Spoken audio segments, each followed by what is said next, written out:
नोंनि नखराव फैसायाथ' फैबाय थायो दा, नाथाय थायासो।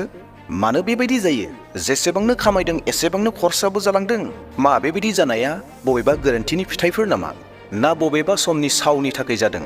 दिनैनि बे भिडिअ'आव जोङो सोलोंगोन दि बाइबेलनि गेजेरजों मोनथाम गोरोन्थिनि थाखाय थाखा फैसाया जोंनियाव गोबाव समहालागै थाया एबा जोंनियाव थाबाय थाया। आरो लोगोसेयैनो जोङो सावरायगोन दि जोङो माबायदियै धोन दौलतखौ जोंनियाव गोबाव समनि थाखाय दोननो हागोन एबा जोङो दोनथुमनो हागोन। मा राहा उपायफोर दङ, बै उपायफोरखौबो लोगोसेयैनो जोङो सावरायलांफागोन।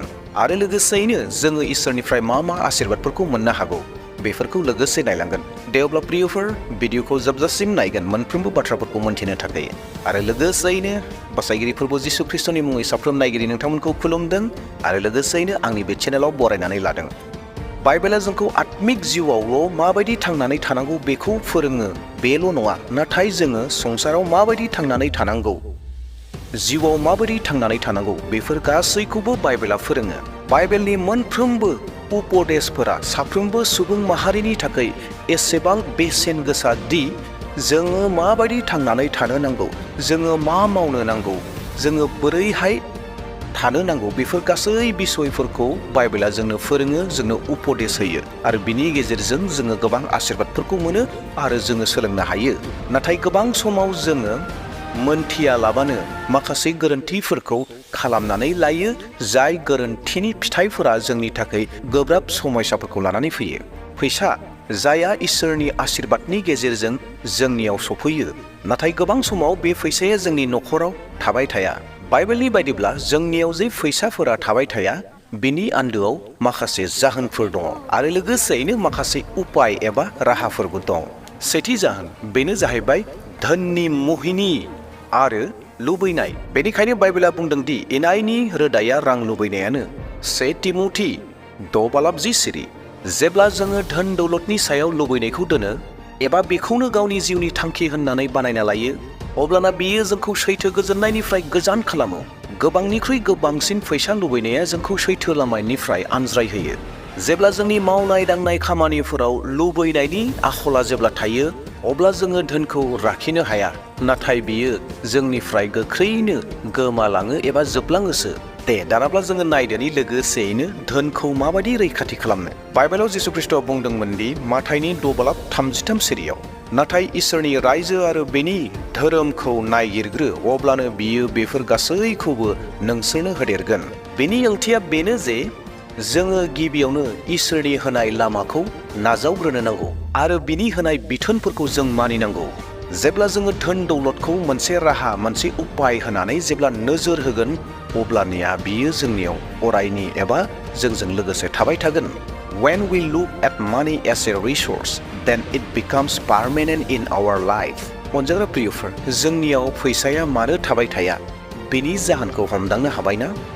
जों गोबां समाव मोनथिनानै एबा मोनथियालाबानो गोबां गोरोन्थि खालामो। बे गोरोन्थियानो जाहैबाय जोङो गिबियाव इसोरनि रायजोखौ नायगिरग्रोनो नांगौ, बेखौ जों बावनानै थायो आरो जोङो गावनि गोसो बायदियै गावनि गोसोजों धोन सम्पतिखौ आरजिनानै धोन सम्पतियाव थानो हास्थायो। नाथाय बियो जोंनियाव थाया, मानोना जोङो गोरोन्थि लामाजों खामानिखौ मावदों। इसोरा बुंदों गिबियाव इसोरनि रायजोखौ नायगिरग्रो, बिनि उनाव बेफोर गासैखौबो होदेरनाय जागोन होननानै इसोरा बुंखादों। इसोरा होनाय जिथु धोन दौलत, बे धोन दौलतआ जोंनियाव अरायनि थागोन। अनजाग्रा प्रियफोर, इसोरनि होनाय बिथोनजों, इसोरनि होनाय लामाजों जेब्ला जों थाबायगोन, अब्लाना जि धोन सम्पतिफोरखौ जोङो आरजिगोन, जि धोन सम्पतिफोरखौ जोङो दानानै लागोन, बेफोर गासैबो जोंनियाव जोंजों लोगोसे थागोन आरो जोङो इसोरनि इस्सा बायदि बेफोर गासैखौबो बाहायगोन। जेब्ला जोङो इसोरनि इस्सा बायदि नङा, अब्लाना जोङो जोंनि गावनि गोसोनि बायदि थाबायनो हास्थायगोन।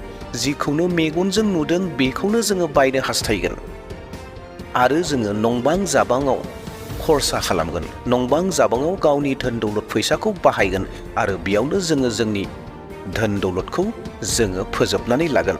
दा बेयावखायनो जोंनि धोन दौलतखौ बासायनायनि मोनसेल' उपाय दं, बे जाहैबाय जोङो इसोरनि रायजोखौ नायगिरग्रोनाय आरो बिनि बिथोन बायदि सोलिनाय, बिनि बुंनाय बायदि सोलिनाय आरो जोङो धोन दौलतआ जोंनो लागै गोनां एबा बेजों जोङो बुहुमाव थांना थानो नांगौ बेखौ जोङो साननो नांगोन। बेनि गेजेरजों जोङो थांना थागोन, मोनसे उपाय थांना थानायनि मोनसे लामा होननानै जोङो साननो नांगोन। जेब्ला जों बेखौ साननो रोंगोन अब्लाना जोङो जोंनियाव थानाय फैसाखौ जोङो बासायनानै दोननो हागोन। धोन दौलतआ जोंनियाव थाबाय थायैनि नैथि जाहोन बे जाहैबाय जोंनि धोन दौलतखौ गोरोन्थियै बाहायनाय।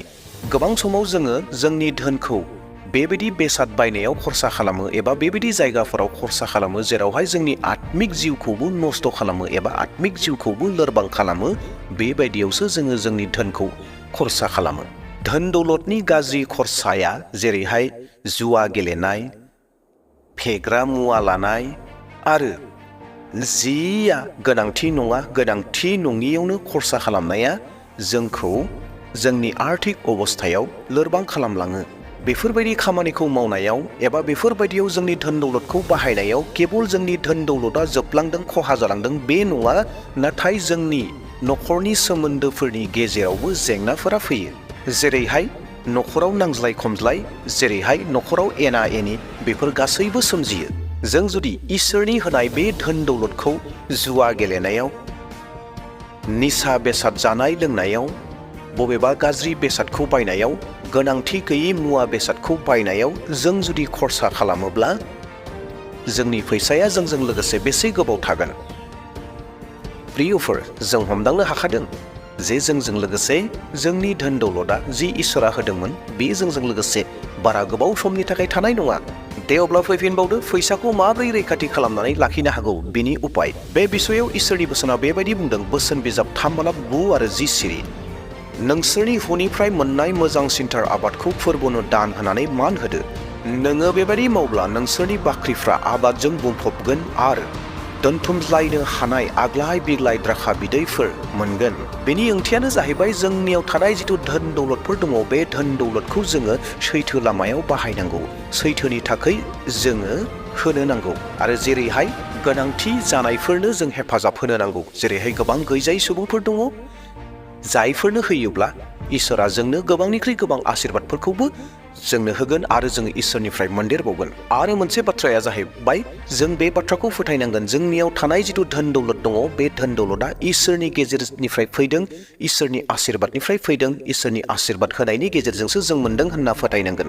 जेब्ला जोङो इसोरनि आशीर्बाद होननानै फोथायगोन आरो बे आशीर्बादखौ जोङो गुबुननो राननानै होगोन, जोङो गुबुननो मदद खालामगोन, अब्लाना आरोबाव इसोरा जोंनो आशीर्बादखौ होबावगोन। जोंनियाव आग्लाय बिग्लाय थाबाय थागोन। जों जुदि जोंनियाव थानाय धोनखौ अरायनि थाखाय दोननो होननानै सानोब्ला जोंनि धोनखौ जोङो इसोरनि खामानिनि थाखाय बाहायनांगोन। इसोरनि हास्थायनाय बादि इसोरा जेरै हामजायो बेबायदिखौ जोङो मावनो नांगोन, अब्लानो जोंनियाव गासै धोन दौलतआ थाबाय थागोन। धोन दौलतआ जोंनियाव थाबाय थायैनि थामथि जाहोन हामबाय होननाय आरो थोनायनि खम।